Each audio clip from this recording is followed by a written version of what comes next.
Le domaine de Maison Rouge, riche de 300 ans d'histoire, est situé sur les hauteurs de Saint-Louis. C'est ici, dans les anciennes écuries, que le musée des arts décoratifs de l'océan Indien ouvre ses portes. Le musée des arts décoratifs a été créé il y a un peu plus de 30 ans pour répondre à une demande importante qui était celle de positionner convenablement dans les mouvements artistiques nationaux l'art de vivre créole. Et donc c'était à la fois un regard patrimonial sur les meubles anciens et à la fois un regard en évolution sur le monde contemporain avec le design. Le Madois, labellisé Musée de France, possède une collection de 3200 items composés de mobiliers anciens, de porcelaine, de textiles et d'objets d'art. Une collection de grande valeur conservée en toute sécurité dans une réserve dont l'adresse est tenue secrète. Pour la première fois, une caméra est autorisée à pénétrer dans ces lieux. Au niveau des réserves, on a en superficie au sol un peu plus de 200 mètres carrés et avec les mezzanines, on fait à peu près 310 mètres carrés, 320 mètres carrés. Cette réserve est l'occasion de montrer une autre facette du musée, notamment avec cette grande écaille carapace de tortue qui provient de Madagascar et qui en fait servait à l'origine de berceau, l'intérieur étant tapissé de papier de journaux malgaches. Cet objet était en fait sur le marché de l'art, je l'ai trouvé dans une vente à Bordeaux, une vente d'une famille créole qui a vécu à Madagascar et à La Réunion. À l'étage, d'autres pièces d'une valeur inestimable sont entreposées. Des objets témoins de l'histoire, véritables trésors obtenus grâce à la persévérance et à l'expérience du conservateur. Ici, ce qu'on appelle un bois nuage, c'est un meuble qui est fait à Batavia dans les années 1800.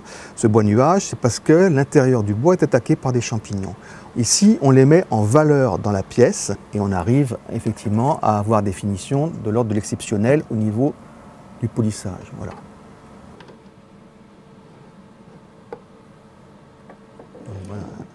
Alors les textiles, on ne peut pas oublier que l'art textile, notamment le coton ou la teinture, ce sont des sciences qui ne sont pas européennes. Et la grande quête du XVIIIe en France, c'est la quête de la couleur. On va chercher le coton en Inde, on va chercher le savoir-faire de la couleur en Inde. Et cette pièce-là, qui est un tapis de sol, donc qui fait 3,20 m par 4 mètres et quelques, a pour elle d'avoir encore conservé ces verts. Or, et c'est jaune, puisque le vert, effectivement, c'est fait avec une superposition de jaune et de bleu, mais le jaune est une couleur et une teinture particulièrement fugace et qui ne résiste pas aux décolorations du soleil.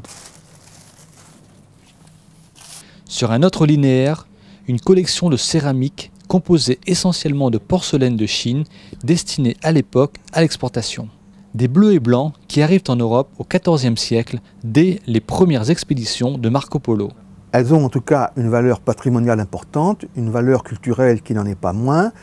Témoin ce vase qui représente un portrait d'après une gravure de Grenache d'un humaniste qui s'appelle Calvin et pour lequel on ne connaît aucun autre exemplaire.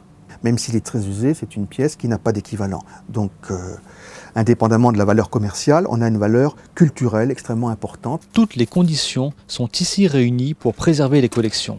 La température et l'hydrométrie sont contrôlées en permanence. La fonction du conservateur, c'est de faire que les objets ne s'abîment pas pour les transmettre aux générations futures. Donc évidemment, la sécurité des œuvres, la sécurité, c'est aussi le contrôle sécuritaire au niveau physique. Donc non, on ne peut pas venir dans une réserve comme on veut, on est gardienné 24 heures sur 24 et surtout, on ne fait pas trop d'opérations de manipulation puisque chaque fois qu'on touche à un objet, dans le fond, on l'abîme. Dans une autre pièce, une trentaine de meubles retracent l'évolution chronologique du fauteuil créole des années 1800 à 1950. Dans cette mezzanine de la grande réserve, nous avons tous les grands fauteuils de repos qui sont issus du fauteuil dit créole, mais pour lequel l'ornementation n'est pas la même, ni le bois, fonction qu'on soit à Ceylan, en Inde du Nord, en Indonésie, etc. Point de départ de cette histoire, ce fauteuil canné présent dans l'exposition temporaire. Ce mobilier fauteuil de repos en boîte de petite natte est l'archétype des fauteuils créoles qui va se diffuser à La Réunion, mais également sur l'ensemble de la ceinture tropicale. Et on privilégie à l'époque le bois de natte à petites feuilles, qui est considéré comme l'équivalent de l'acajou de Cuba, c'est-à-dire le bois le plus précieux en Europe. Depuis peu, le musée des arts décoratifs a pris possession de la villa de la région Réunion à Saint-Denis. Une exposition intitulée « Rencontrer l'autre » où le temps d'une saison, ces pièces exceptionnelles se laissent approcher.